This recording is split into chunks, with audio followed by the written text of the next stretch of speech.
तो जय वीरू, मुन्ना भाई और सर्किट के बाद अब जिसकी दोस्ती के चर्चे हैं वो अपने अतिशी मैडम और अरविंद केजरीवाल हैं, क्योंकि इन्होंने राजनीति के गलियारों में एक ऐसी दोस्ती की मिसाल दी है कि पूछिए मत। और ये दोस्ती इस हद तक बढ़ गई है कि ये कहावत इनके लिए बिल्कुल सूटेबल है। बताऊं, हम तो डूबेंगे सनम लेकिन तुझे साथ लेकर। अतिशी मैडम ने ठान लिया है, भैया मैं डूबी तो तुझे साथ लेके जाऊंगी। और अरविंद केजरीवाल ने ये ठान लिया है कि मैं डूबा तो तुझे साथ लेके जाऊंगा।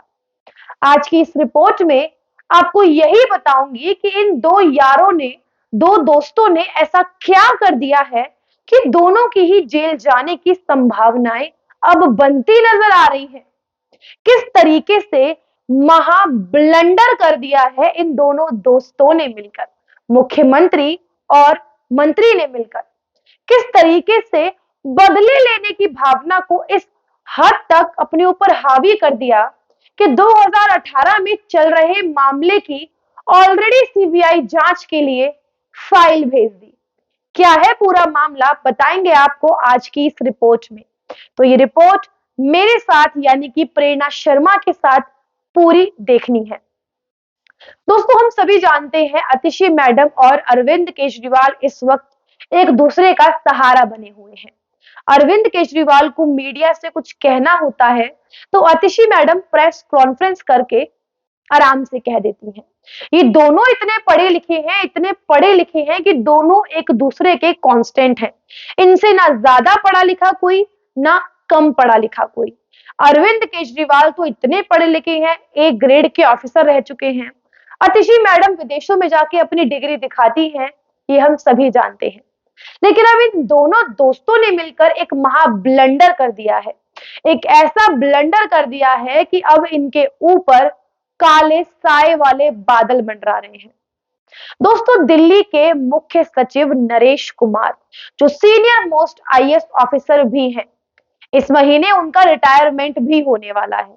एक ऐसे ऑफिसर जिन्होंने अरविंद केजरीवाल के कुकर्मों में अरविंद केजरीवाल का साथ नहीं दिया, बल्कि अरविंद केजरीवाल के भ्रष्टाचार को सबके सामने लाने के लिए एड़ी चोटी का भी जोर लगा दिया। अब अरविंद केजरीवाल जी ने सोचा, ईडी का समन तो आ ही गया है, अब चुन चुन कर दिल्ली में लोगों से बदला लिया जाए जिन्होंने उनका जीना हराम किया, उनके भ्रष्टाचार में बाधा बनकर उनके सामने खड़े रहे। इसीलिए दोनों दोस्तों ने मिलकर सोचा कि साल 2018 के एक मामले को उठाया जाए। द्वारका एक्सप्रेसवे जमीन अधिग्रहण मामले को इन्होंने एक बार फिर से उठाया। 670 पन्नों की एक रिपोर्ट तैयार करी अतिशी मैडम ने और दिल्ली के एलजी को भेज दी। अब हम सभी जानते हैं दिल्ली अर्ध राज्य है, पूर्ण राज्य तो है नहीं, तो कोई भी रिपोर्ट एलजी के गलियारों से होकर गुजरती है। अब एलजी तय करेंगे उस रिपोर्ट के ऊपर क्या लिखना है, क्या नहीं लिखना है। वो रिपोर्ट होम मिनिस्ट्री को दी जानी चाहिए या नहीं दी जानी चाहिए। क्योंकि कोई भी रिपोर्ट यदि सरकार तैयार करती है, किसी राज्य की सरकार, दिल्ली की, तो एलजी के पास उस रिपोर्ट का जाना मैंडेटरी है क्योंकि अर्ध राज्य है। लेकिन अरविंद केजरीवाल जी ने क्या किया? अरविंद केजरीवाल जी ने जल्दबाजी कह लीजिए, ओवर स्मार्टनेस कह लीजिए, इंटेलिजेंसी कह लीजिए, चाहे कुछ भी हो, अरविंद केजरीवाल ने इनमें से कोई भी चीज अपने ध्यान में रखी हो और अरविंद केजरीवाल ने बिना एलजी का जवाब आए ये रिपोर्ट सीधा भेज दी सीबीआई को। यानी कि महा ब्लंडर कर दिया अरविंद केजरीवाल ने। अरविंद केजरीवाल का ये मानना है जो नियम कायदे कानून हमने बनाए हैं वही नियम कायदे कानून हैं, और जिन कानूनों को हमने तोड़ दिया है वो तो कहीं एग्जिस्ट ही नहीं करते। अरविंद केजरीवाल जी ने राजनीति में आकर एक बहुत बड़ी क्रांति करी है, और वो क्रांति है घोटालों की, भ्रष्टाचार की, झूठ बोलने की, नियम कायदे कानूनों को ताक पर रखने की, माफी मांगने की, आरोप लगाने की, इल्जाम लगाने की। ऐसी क्रांति अरविंद केजरीवाल जी ने शुरू करी है, और अपनी इस क्रांति को निभाते निभाते अरविंद केजरीवाल इतना बड़ा ब्लंडर कर बैठे हैं कि जिसकी कोई सीमा नहीं है। अरे हंसी आती है ये सोच के। और दूसरी बात, जो मामला अरविंद केजरीवाल ने सीबीआई को भेजा है वो मामला ऑलरेडी सीबीआई में 2018 से चल रहा है।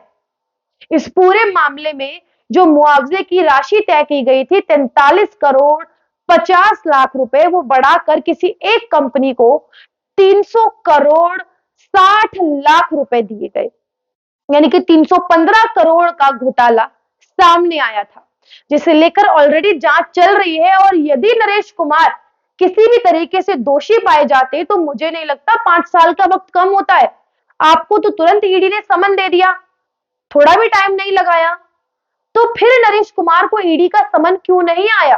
क्योंकि ईडी के पास कोई सबूत नहीं होंगे, और ईडी बिना सबूतों के किसी को बुलाता नहीं है, ये आप भी जानते हैं।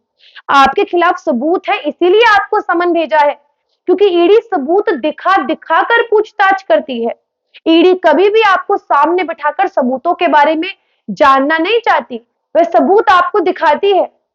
तो नरेश कुमार के खिलाफ कोई सबूत नहीं मिले, जिसके चलते उन्हें गिरफ्तार नहीं किया गया, उनके खिलाफ कोई मुकदमा दर्ज नहीं कराया गया।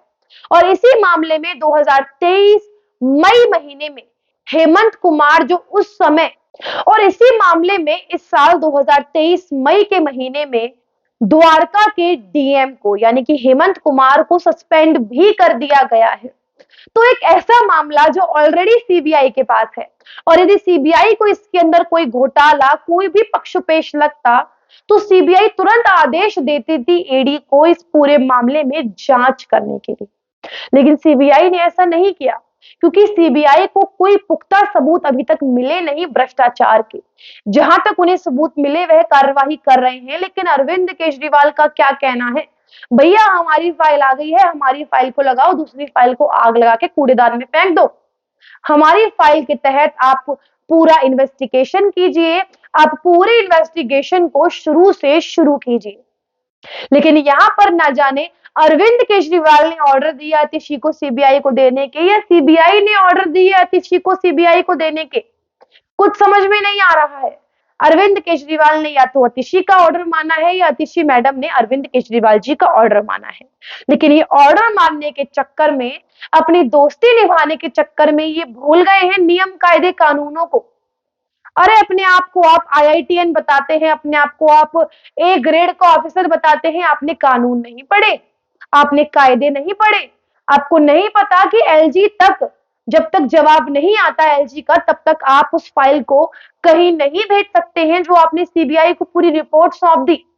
और आपको ये नहीं पता था कि ये मामला ऑलरेडी सीबीआई में चल रहा है, जिस मामले को हमने दोबारा उछाला है।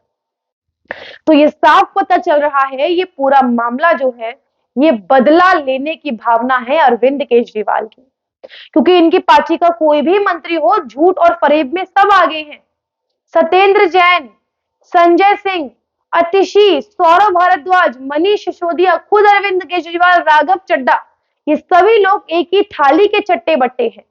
लेकिन इनमें से कोई भी सो कॉल्ड पढ़ी लिखी पार्टी के पढ़े लिखे नेता इतने समझदार नहीं हैं। ये एजुकेटेड तो हैं, लेकिन लिटरेट नहीं है। ये इलिटरेट लोग हैं जिन्हें छोटी मोटी बातें जो राजनीति की होती हैं, छोटी मोटी बातें जो कैजुअली सबको पता होती हैं, इन्हें वो भी नहीं पता है।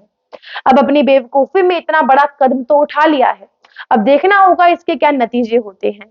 आज के लिए इस रिपोर्ट में यही इसे खत्म करते हैं, लेकिन आने वाली अपनी हर रिपोर्ट में आपको अपडेट रखेंगे अरविंद केजरीवाल के ब्लंडर्स के साथ, अरविंद केजरीवाल से जुड़ी हर एक अपडेट के साथ। आज के लिए इतना ही, मिलते हैं आपसे अगली किसी रिपोर्ट में अगले मुद्दे के साथ। तब तक के लिए देखते रहिए हमारे साथ थिंक टैंक। नमस्कार।